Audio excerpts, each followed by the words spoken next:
Hello, സ്വാഗതം. നാളെ നിങ്ങളുടെ എക്കണോമിക്സ് പരീക്ഷയാണല്ലേ?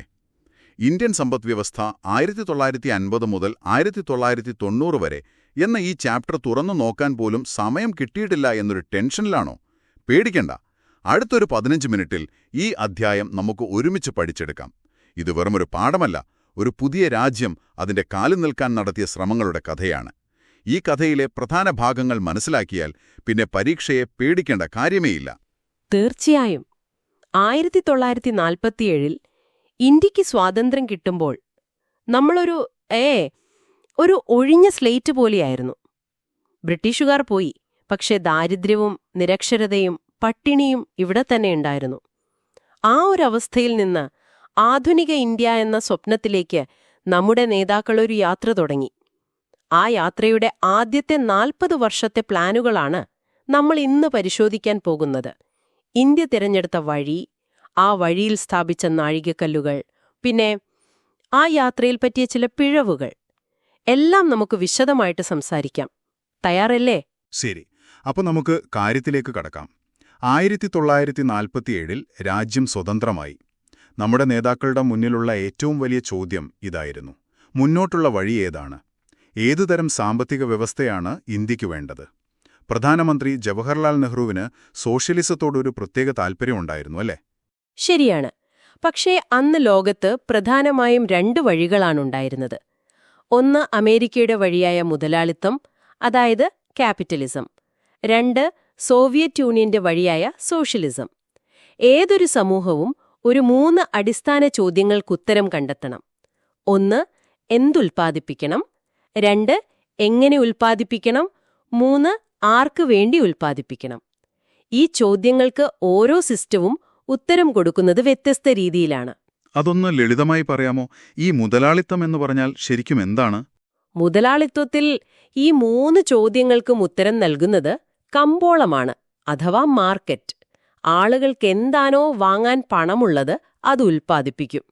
ഉദാഹരണത്തിന്, ഒരുപാട് പേർക്ക് ആഡംബര കാറുകൾ വാങ്ങാൻ പണമുണ്ടെങ്കിൽ കമ്പനികൾ അത് നിർമ്മിക്കും. കാരണം അതിലാണ് ലാഭം. ഒരുപക്ഷേ സാധാരണക്കാർക്ക് വേണ്ട ബസ്സുകൾ അത്രയധികം നിർമ്മിക്കില്ല. ലാഭമാണ് അവിടത്തെ പ്രധാന വാക്ക്. ഓക്കെ, അപ്പോൾ സോഷ്യലിസം ഇതിന്റെ നേരെ വിപരീതമായിരിക്കും. അതെ, സോഷ്യലിസത്തിൽ ഈ തീരുമാനങ്ങളെല്ലാം എടുക്കുന്നത് ഗവൺമെന്റാണ്. സമൂഹത്തിന്റെ പൊതുവായ ആവശ്യത്തിനാണ് അവിടെ പ്രാധാന്യം, ലാഭത്തിനല്ല. എല്ലാവർക്കും ബസ്സാണ് ആവശ്യമെങ്കിൽ ഗവൺമെന്റ് ബസ്സുകൾ നിർമ്മിക്കാൻ തീരുമാനിക്കും. അവിടെ സ്വകാര്യ സ്വത്തിന് വലിയ സ്ഥാനമില്ല, എല്ലാം സ്റ്റേറ്റിന്റെ ഉടമസ്ഥതയിലായിരിക്കും. ഒരു മിനിറ്റ്, സോഷ്യലിസത്തിൽ സ്വകാര്യ സ്വത്ത് ഇല്ല എന്ന് പറയുമ്പോൾ എന്റെ വീട് എന്റേതല്ല എന്നാണോ അർത്ഥം? അത് സാധാരണക്കാർക്ക് എങ്ങനെ അംഗീകരിക്കാൻ പറ്റും? അതുകൊണ്ടായിരിക്കുമല്ലേ നെഹ്റുവിന് താൽപ്പര്യമുണ്ടായിട്ടും നമ്മൾ ആ വഴിക്ക് പോകാഞ്ഞത്? കൃത്യമായി പറഞ്ഞു. ഇന്ത്യ പോലെ ഒരു ജനാധിപത്യ രാജ്യത്ത് ജനങ്ങളുടെ സ്വകാര്യ സ്വത്ത് മുഴുവൻ എടുത്തുമാറ്റുന്നത് പ്രായോഗികമല്ലായിരുന്നു. അതുകൊണ്ട് ഇന്ത്യ ഒരു 3ാമത്തെ വഴി തിരഞ്ഞെടുത്തു: മിശ്ര സമ്പദ്വ്യവസ്ഥ, അതായത് മിക്സ്ഡ് ഇക്കണോമി. മുതലാളിത്തത്തിന്റെയും സോഷ്യലിസത്തിന്റെയും ചില നല്ല വശങ്ങൾ ഒരുമിച്ച് ചേർത്ത ഒന്ന്. അപ്പോൾ നമ്മൾ രണ്ടിൽ നിന്നും നല്ലത് മാത്രം എടുക്കാൻ ശ്രമിച്ചു.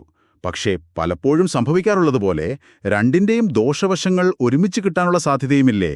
അതായത് മുതലാളിത്തത്തിലെ അസമത്വവും സോഷ്യലിസത്തിലെ കാര്യക്ഷമതയില്ലായ്മയും ഒരുമിച്ച് വന്നതുപോലെ. വളരെ പ്രസക്തമായ ചോദ്യമാണ്. അത് തന്നെയാണ് ഈ 40 വർഷത്തെ ചരിത്രം പരിശോധിക്കുമ്പോൾ നമ്മൾ കാണുന്നതും. എന്തായാലും ഈ മിശ്ര സമ്പദ് വ്യവസ്ഥ എന്ന ആശയം നടപ്പിലാക്കാനാണ് സർക്കാർ പഞ്ചവത്സര പദ്ധതികൾ, അല്ലെങ്കിൽ 5 ഇയർ പ്ലാൻസ് തുടങ്ങിയത്. 1950 പ്രധാനമന്ത്രി ചെയർമാനായി ആസൂത്രണ കമ്മീഷൻ വന്നു, പ്ലാനിംഗ് കമ്മീഷൻ. രാജ്യത്തിന്റെ വിഭവങ്ങൾ അടുത്ത 5 വർഷത്തേക്ക് എന്തിനൊക്കെ ഉപയോഗിക്കണം എന്നതിന്റെ ഒരു ബ്ലൂ പ്രിന്റായിരുന്നു ഓരോ പ്ലാനും. ഒരു രാജ്യത്തിന്റെ ഗൂഗിൾ മാപ്പ് പോലെ എങ്ങോട്ട് പോകണം, എങ്ങനെ പോകണം എന്നൊക്കെ മുൻകൂട്ടി തീരുമാനിക്കുന്നു. അപ്പോൾ ഈ യാത്രയ്ക്കും ഒരു ലക്ഷ്യം വേണ്ടേ? എന്തായിരുന്നു ആ പ്രധാന ലക്ഷ്യങ്ങൾ? തീർച്ചയായും 4 പ്രധാന ലക്ഷ്യങ്ങളുണ്ടായിരുന്നു. ഇത് 4ഉം ഈ അധ്യായത്തിന്റെ നെടുംതൂണുകളാണ്. 1 വളർച്ച, ഗ്രോത്ത്. രാജ്യത്തിന്റെ മൊത്തം ഉൽപ്പാദനശേഷി കൂട്ടുക. ഇതിനെ നമ്മൾ GDP വെച്ചാണ് അളക്കുന്നത്. GDP ഒരു കേക്കാണെങ്കിൽ വളർച്ച എന്നാൽ ആ കേക്കിന്റെ വലിപ്പം കൂട്ടുന്നത് പോലെയാണ്. കേക്ക് വലുതായാൽ എല്ലാവർക്കും കുറച്ചെങ്കിലും കൂടുതൽ കിട്ടുമല്ലോ. രണ്ടാമത്തേത് ആധുനികവൽക്കരണം, മോഡേണൈസേഷൻ.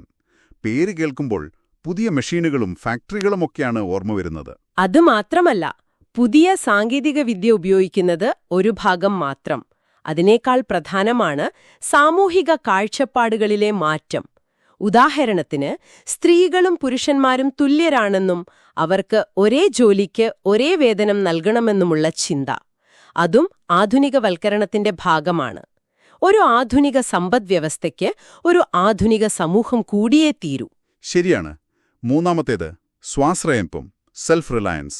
ഇതൊരു പക്ഷേ അക്കാലത്തെ ഏറ്റവും വൈകാരികമായ ലക്ഷ്യമായിരുന്നിരിക്കണം. അതെ, ബ്രിട്ടീഷുകാരിൽ നിന്ന് സ്വാതന്ത്ര്യം നേടിയ ഒരു രാജ്യത്തിന് വീണ്ടും ഭക്ഷണത്തിനോ സാങ്കേതിക വിദ്യയ്ക്കോ വേണ്ടി വിദേശ രാജ്യങ്ങളെ ആശ്രയിക്കുന്നത് ചിന്തിക്കാൻ പോലും പറ്റില്ലായിരുന്നു.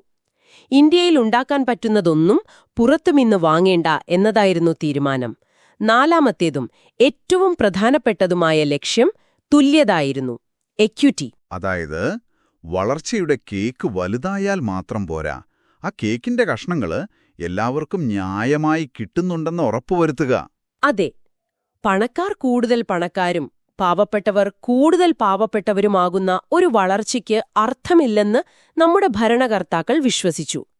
എല്ലാവർക്കും ഭക്ഷണം, വസ്ത്രം, പാർപ്പിടം, വിദ്യാഭ്യാസം, ആരോഗ്യം, ഈ അടിസ്ഥാന സൗകര്യങ്ങൾ ഉറപ്പാക്കുക എന്നതായിരുന്നു തുല്യതയുടെ ലക്ഷ്യം. എനിക്കിത് കേട്ടിട്ട് അത്ഭുതം തോന്നുന്നു. ഈ 4 ലക്ഷ്യങ്ങളും ഒരുമിച്ചു കൊണ്ടുപോകുന്നത് ഒരു കയറിന്മേൽ കളിക്കുന്നത് പോലെ ആയിരുന്നിരിക്കണം. ഉദാഹരണത്തിന്, ആധുനികവൽക്കരണത്തിനു വേണ്ടി ഒരു വലിയ മെഷീൻ കൊണ്ടുവരുമ്പോൾ അത് ഒരുപക്ഷെ 100 പേരുടെ ജോലിയില്ലാതാക്കാം. അത് തുല്യത എന്ന ലക്ഷ്യത്തിന് എതിരല്ലേ? തീർച്ചയായും ഇതൊരു വലിയ വെല്ലുവിളിയായിരുന്നു. ഈ ലക്ഷ്യങ്ങൾക്കിടയിൽ ഒരു ബാലൻസ് കണ്ടെത്തുക എന്നതായിരുന്നു ആസൂത്രകരുടെ പ്രധാന ജോലി. ഇവിടെയാണ് നമ്മൾ PC മഹലനോബിസ് എന്ന പേര് ഓർത്തുവെക്കേണ്ടത്. ഇന്ത്യൻ ആസൂത്രണത്തിന്റെ ശില്പി എന്നറിയപ്പെടുന്ന അദ്ദേഹം ഈ ഒരു സന്തുലിതാവസ്ഥ കണ്ടെത്താൻ ഒരുപാട് ശ്രമിച്ചു. അപ്പോ ഈ 4 വലിയ ലക്ഷ്യങ്ങൾ നമ്മുടെ മുന്നിലുണ്ട്. ഇതിൽ ഏറ്റവും വലുതും അടിയന്തരവുമായ പ്രശ്നം വിശപ്പായിരുന്നു. കോടിക്കണക്കിന് ജനങ്ങളെ എങ്ങനെ ഊട്ടും? അവിടെ നിന്നായിരിക്കുമല്ലോ കൃഷിയിലെ വലിയ മാറ്റങ്ങളുടെ കഥ തുടങ്ങുന്നത്. അതെ, കൃഷിയിലായിരുന്നു ആദ്യത്തെ ശ്രദ്ധ. കാരണം ഒരു 75% ജനങ്ങളും ജീവിച്ചിരുന്നത് കൃഷി കൊണ്ടാണ്. പക്ഷേ ഉൽപ്പാദനം വളരെ കുറവായിരുന്നു. ഇതിന് കാരണം അവിടുത്തെ ഭൂമിയുടെ ഉടമസ്ഥാവകാശ സമ്പ്രദായമായിരുന്നു. യഥാർത്ഥത്തിൽ കൃഷി ചെയ്യുന്ന ആൾക്കായിരുന്നില്ല ഭൂമിയുടെ ഉടമസ്ഥാവകാശം. അത് ജന്മി അല്ലെങ്കിൽ ഇടനിലക്കാർക്കായിരുന്നു. അതുതന്നെ. ഈ പ്രശ്നം പരിഹരിക്കാനാണ് സർക്കാർ ഭൂപരിഷ്കരണം, അതായത് ലാൻഡ് റിഫോംസ് കൊണ്ടുവന്നത്. അതിൽ 2 പ്രധാന കാര്യങ്ങളുണ്ടായിരുന്നു. ഒന്ന്, ഇടനിലക്കാരെ ഒഴിവാക്കി, അബുലേഷൻ ഓഫ് ഇന്റർമീഡിയറീസ്. കൃഷി ചെയ്യുന്നവനെ ഭൂമിയുടെ ഉടമയാക്കി. ഇത് ഏകദേശം 200 ലക്ഷം കുടിയാന്മാർക്ക് സ്വന്തമായി ഭൂമി നൽകി. 2, ഭൂപരിധി നിർണയം, ലാൻഡ് സീലിംഗ്. ഒരാൾക്ക് കൈവശം വയ്ക്കാവുന്ന ഭൂമിക്ക് ഒരു പരിധി നിശ്ചയിച്ചു. അധികമുള്ള ഭൂമി സർക്കാർ ഏറ്റെടുത്ത് ഭൂരഹിതർക്ക് നൽകി. ആശയം കൊള്ളാം. പക്ഷേ ഇത് പ്രായോഗികമായി എത്രത്തോളം വിജയിച്ചു? വലിയ ജന്മിമാർ ഇതത്ര പെട്ടെന്നൊന്നും സമ്മതിച്ചു കൊടുത്തിട്ടുണ്ടാവില്ലല്ലോ. ഇല്ല. പല സംസ്ഥാനങ്ങളിലും വലിയ ജന്മിമാർ നിയമത്തിലെ പഴുതുകൾ ഉപയോഗിച്ച് ഭൂമി തങ്ങളുടെ ബന്ധുക്കളുടെ പേരിലാക്കി കൈവശം വെച്ചു. അതുകൊണ്ട് ഇതിന് പരിമിതമായ വിജയം മാത്രമേ ലഭിച്ചുള്ളൂ. എന്നാൽ കേരളം, പശ്ചിമ ബംഗാൾ പോലുള്ള സംസ്ഥാനങ്ങളിൽ ശക്തമായ രാഷ്ട്രീയ ഇച്ഛാശക്തി കാരണം ഭൂപരിഷ്കരണം ഒരു വലിയ വിജയമായി.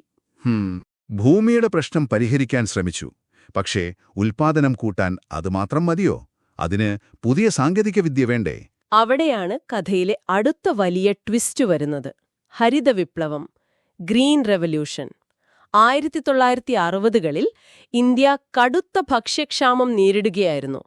നമ്മൾ അമേരിക്കയിൽ നിന്നൊക്കെ ഗോതമ്പ് ഇറക്കുമതി ചെയ്താണ് പിടിച്ചുനിന്നത്.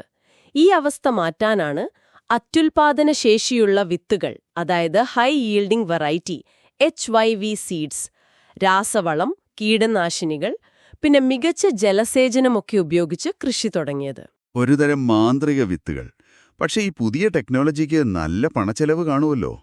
രാസവളവും കീടനാശിനിയൊക്കെ വാങ്ങാൻ പാവപ്പെട്ട കർഷകർക്ക് കഴിഞ്ഞിരുന്നോ?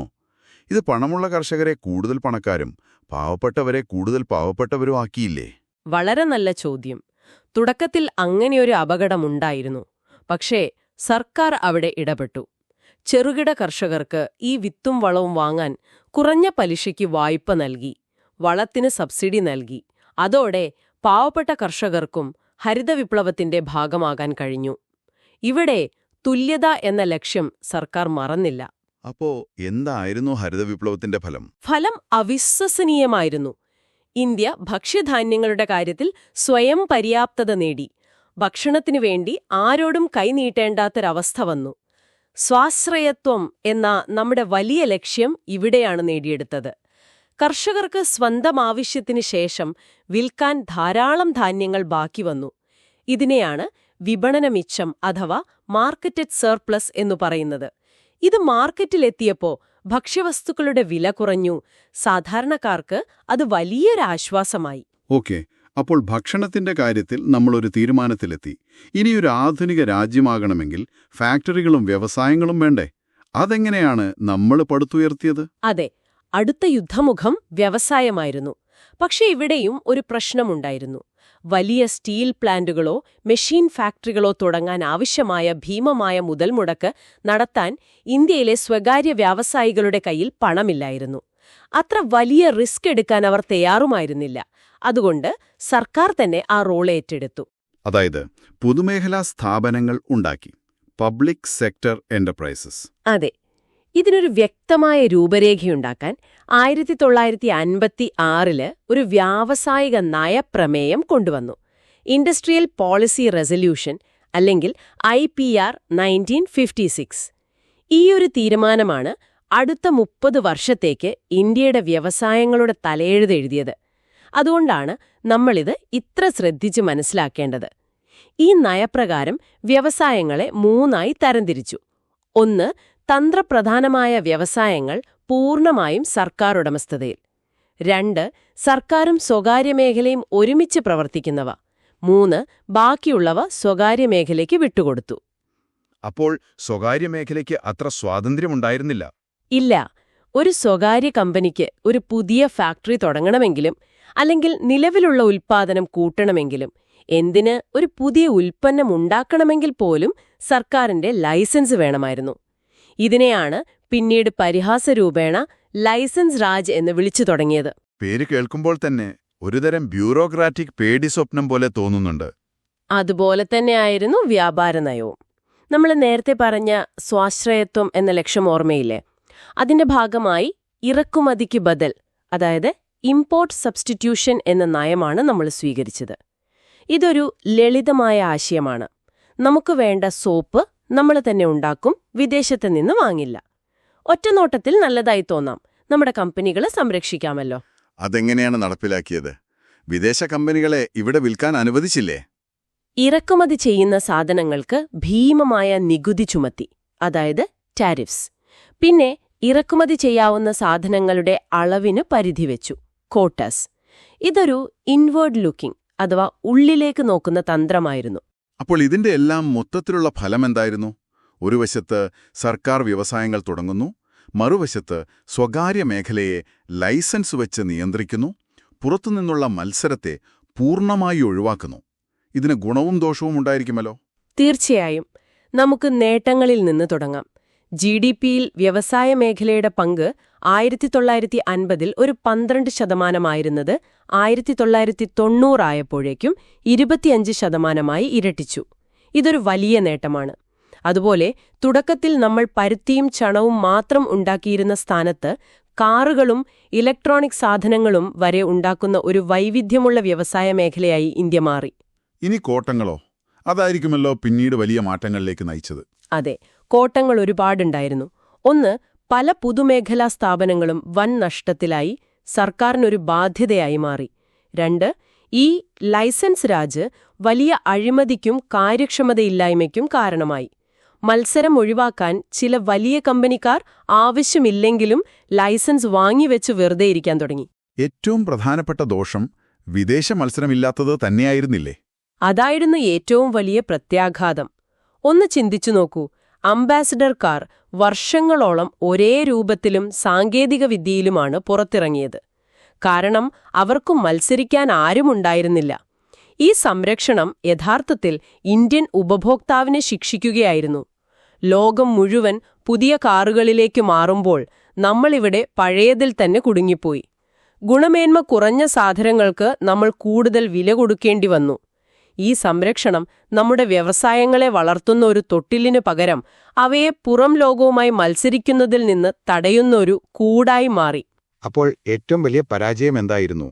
ഈ 40 വർഷത്തെ സാമ്പത്തിക ആസൂത്രണത്തിന്റെ അവസാനം തിരിഞ്ഞു നോക്കുമ്പോൾ സാമ്പത്തിക വിദഗ്ധർ ചൂണ്ടിക്കാണിക്കുന്ന പ്രധാന പോരായ്മ ഏറ്റവും വലിയ പ്രശ്നം ഇതായിരുന്നു. കൃഷിയിൽ ഉൽപ്പാദനം കൂടി, വ്യവസായങ്ങൾ വളർന്നു, പക്ഷേ കൃഷിയിൽ പണിയെടുക്കുന്ന ആളുകളുടെ എണ്ണം കാര്യമായി കുറഞ്ഞില്ല. 1950-ലെ ഏകദേശം 68% ആളുകൾ കൃഷിയിലായിരുന്നെങ്കിൽ 1990-ലും അത് 65% തുടർന്നു. അതായത് വ്യവസായ സേവന മേഖലകൾക്ക് കൃഷിയിലുണ്ടായിരുന്ന അധികം ആളുകളെ ഉൾക്കൊള്ളാൻ കഴിഞ്ഞില്ല. ആളുകൾ കൃഷിയിൽ തന്നെ കുടുങ്ങിപ്പോയി. ഇത് നമ്മുടെ നയങ്ങളുടെ ഒരു പ്രധാന പരാജയമാണായി കണക്കാക്കപ്പെടുന്നത്. അപ്പോൾ 1950 മുതൽ 1990 വരെയുള്ള ഈ കാലഘട്ടം പരിശോധിക്കുമ്പോൾ അതൊരു സമ്മിശ്ര ചിത്രമാണ് നൽകുന്നത്. ഭക്ഷ്യസ്വയംപര്യാപ്തത നേടി, വൈവിധ്യമാർന്ന വ്യവസായങ്ങൾ പടുത്തുയർത്തി, ജന്മിത്തം അവസാനിപ്പിച്ചു. ഇതൊക്കെ വലിയ നേട്ടങ്ങൾ തന്നെയാണ്. അതേസമയം പൊതുമേഖലയുടെ കാര്യക്ഷമതയില്ലായ്മ, ലൈസൻസ് രാജ് പോലുള്ള അമിതമായ സർക്കാർ നിയന്ത്രണങ്ങൾ, മത്സരമില്ലായ്മ, ഇതെല്ലാം നമ്മുടെ സമ്പദ്വ്യവസ്ഥയുടെ വളർച്ചയെ ശരിക്കും പിന്നോട്ട് വലിച്ചു. ഈ പോരായ്മകൾ കുമിഞ്ഞുകൂടിയാണ് 1991-ൽ ഇന്ത്യയെ ഒരു വലിയ സാമ്പത്തിക പ്രതിസന്ധിയിലേക്ക് തള്ളിയിട്ടതും പുതിയ സാമ്പത്തിക നയങ്ങൾ, അതായത് ന്യൂ ഇക്കണോമിക് പോളിസി കൊണ്ടുവരാൻ നിർബന്ധിതരാക്കിയതും. അതിനെക്കുറിച്ചാണ് നിങ്ങൾ അടുത്ത അധ്യായത്തിൽ പഠിക്കാൻ പോകുന്നത്. അതായത് ഈ അധ്യായം മനസ്സിലാക്കിയാൽ മാത്രമേ അടുത്ത അധ്യായം എന്തുകൊണ്ട് അത്ര പ്രധാനപ്പെട്ടതാകുന്നു എന്ന് തിരിച്ചറിയാൻ സാധിക്കൂ.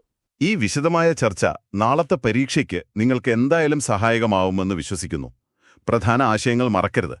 3 തരം സാമ്പത്തിക വ്യവസ്ഥകൾ, പഞ്ചവത്സര പദ്ധതികളുടെ 4 ലക്ഷ്യങ്ങൾ, അതായത് വളർച്ച, ആധുനികവൽക്കരണം, സ്വാശ്രയത്വം, തുല്യത, പിന്നെ ഭൂപരിഷ്കരണം, ഹരിത വിപ്ലവം, IPR 1956, ഇറക്കുമതിക്ക് ബദൽ നയം. പോകുന്നതിനു മുൻപ് നിങ്ങൾ ചിന്തിക്കാനായി ഒരു ചോദ്യം കൂടി തരാം. ഒരു കുഞ്ഞിനു വളരാൻ സംരക്ഷണം ആവശ്യമാണ്. അതുപോലെ പുതുതായി സ്വാതന്ത്ര്യം നേടിയ ഒരു രാജ്യത്തെ വ്യവസായങ്ങളെ സംരക്ഷിക്കാൻ തുടക്കത്തിൽ ഇത്തരം നിയന്ത്രണങ്ങൾ ആവശ്യമായിരുന്നിരിക്കാം. എന്നാൽ എപ്പോഴാണ് ഈ സംരക്ഷണം ഒരു വ്യവസായത്തെ വളർത്തുന്ന തൊട്ടിലല്ലാതായി അതിനെ ആഗോളതലത്തിൽ മത്സരിക്കുന്നതിൽ നിന്ന് തടയുന്ന ഒരു കൂടായി മാറുന്നത്? അതാണ് 1990-ൽ ഇന്ത്യ അഭിമുഖീകരിച്ച ഏറ്റവും വലിയ ചോദ്യം. നിങ്ങളുടെ പരീക്ഷയ്ക്ക് എല്ലാവിധ ആശംസകളും. നന്നായി എഴുതുക.